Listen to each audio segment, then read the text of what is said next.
What if I told you that one of the most tender and heartbreaking films of the 21st century almost drowned before it even started? That the script everyone laughed at and every Hollywood studio eventually drove producers to bankruptcy and robbed an army of A-list stars of sleep? And that the lead actors on set, well, let's just say they weren't looking for romantic dinner dates. Today, we dig beneath the surface of the film that broke a taboo, but almost broke the people who made it. Brokeback Mountain, 2005. Directed by Ang Lee. The story of two cowboys that changed everything. Or almost everything. Welcome to Just Sneak. Welcome to Just Sneak. If you love it when great art hides even greater scandals, when actors fight not for a role but for the right not to play it, and when Oscar statuettes become weapons of political intrigue, you're in the right place. Hit subscribe. Today we're riding the cowboy trail straight into hell. The story of Brokeback Mountain didn't start with an idea. It started with mockery. In the late 1990s, the script written by Larry McMurtry and Diana Ossana, based on Annie Prolux's short story, became Hollywood's ultimate outsider. Producer James Schamus recalls the material being called nothing less than a joke. Studios were terrified. Not because the script was bad, it was frighteningly good. No one wanted to touch a story about two faggots, as people whispered behind closed doors. By the late 90s, Joel Schumacher and Gus Van Sant had both been offered the director's chair, but they couldn't get the project off the ground. In 2001, the rights landed with Schamus, but the intrigue was only heating up. While producers trembled with fear, one very powerful producer who was on a rehabilitation tour at the time simply let the rights die. It seemed the film was doomed to oblivion. Then a man stepped in whom all of Hollywood had underestimated. But if you think the problems were only about money, you are deeply mistaken. The real drama unfolded around casting. It was a cinematic Titanic. All the best seats were taken, but nobody wanted to sail. Gus Van Sant, who was originally set to direct, admitted, "I needed a star cast. I offered roles to Leonardo DiCaprio, Brad Pitt, Matt Damon, and Ryan Phillip. They all said no." Screenwriter Diana Ossana confirmed that all those young gentlemen turned down the project for various reasons.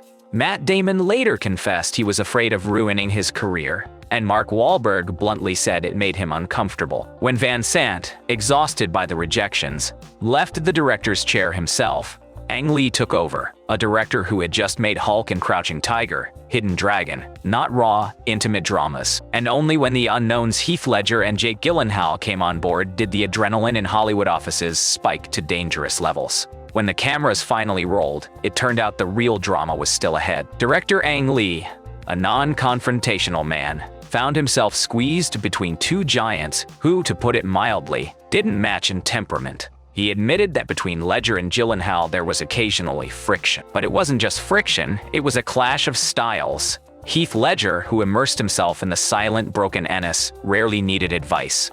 He worked alone, Lee recalled. Ledger boycotted any jokes about homosexuality on set, fiercely protecting the story's seriousness. Jake Gyllenhaal, more open and communicative, sometimes didn't understand that method. Jake even admitted that during the kiss scenes, he felt like Heath would break his nose. They kissed with such ferocity. The intimate scenes were so uncomfortable for both that at one point, they became prisoners of their own chemistry. But the director acted as a mediator, trying to prevent a clash of styles from turning into open conflict. And by the way, it was against this backdrop that one of Hollywood's most beautiful love stories was born. Heath Ledger and Michelle Williams, who played his wife, fell in love on set and soon became parents. But as we know, that fairy tale had a tragic ending. The couple split just months before Ledger's death.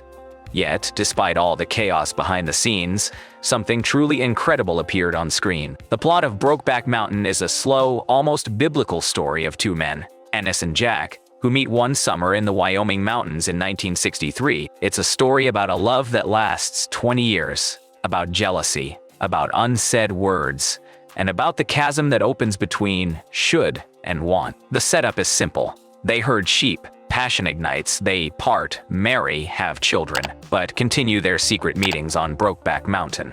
At first glance, it's just a romantic drama, but look closer.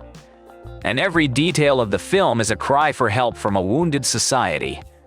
The themes it raises mirror the scandals happening off-screen: homophobia, the hypocrisy of small towns, the impossibility of being yourself. These are the same fears that tormented the actors and producers during filming. There isn't a single political word in the film, but Brokeback Mountain became the loudest political statement of the year, tearing apart the macho cowboy image that Hollywood had cultivated for decades. The connection to real people is direct.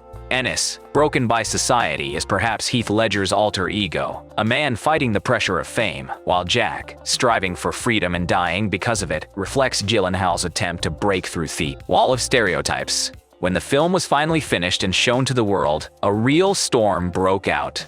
The premiere at the Venice Film Festival in September 2005 was a roaring success.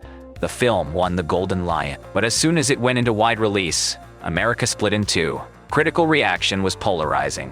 One camp called it a masterpiece, the another sodomy propaganda. But the loudest scandal erupted at the 2006 Academy Awards.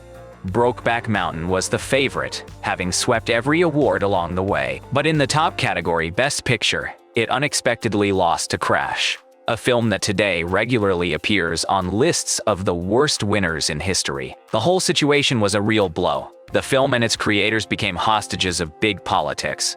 In the US, entire states boycotted the film, and conservative bloggers declared war on it. But the real black comedy played out in Russia. Nearly 2 decades later, in 2024, Roskomnadzor blocked Brokeback Mountain on pirate sites, officially accusing the film of propaganda of non-traditional sexual relations. There you have it.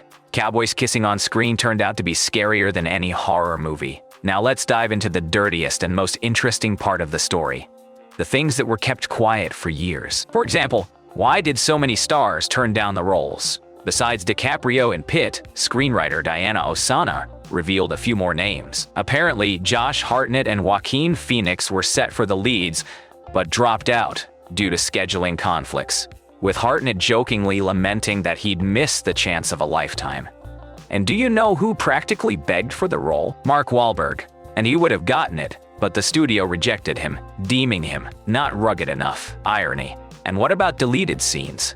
Apparently, a whole scene was shot where Jack and Ennis help a hippie pull his car out of a river. It took 3 days to film, but the episode was so disliked by everyone involved that it was cut and literally burned. Also, according to rumors, a more explicit version of the tense scene was shot, but Ang Lee removed it to shift the focus from the physical to the emotional. The paparazzi were also busy. When Heath Ledger jumped naked into a freezing lake, the photos immediately leaked to the press, sparking another round of scandal.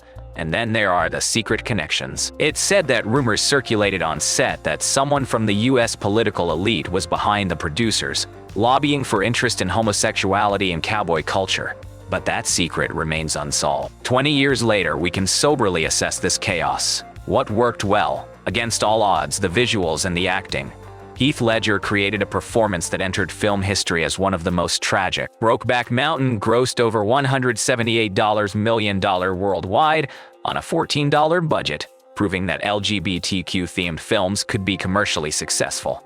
What failed? The Oscar. That fiasco still sparks heated debate. How did the scandals affect its reception? They turned the film from just a good movie into a cultural phenomenon, one that was criticized for things it didn't have, and praised for things people were afraid to watch. Today, Brokeback Mountain is recognized as a classic and has been added to the National Film Registry. Brokeback Mountain is not just a movie. It is, in a sense, a cinematic corpse that rose from the grave to prove its own vitality. A story about how human pride, fear of public opinion, and conservative morality tried to destroy a work of art. But the chaos itself gave it that devilish spark. This film changed the industry. It broke the curse of the gay role in Hollywood. After Heath and Jake, playing a homosexual was no longer a career death sentence. But for the creators, the consequences were heavy.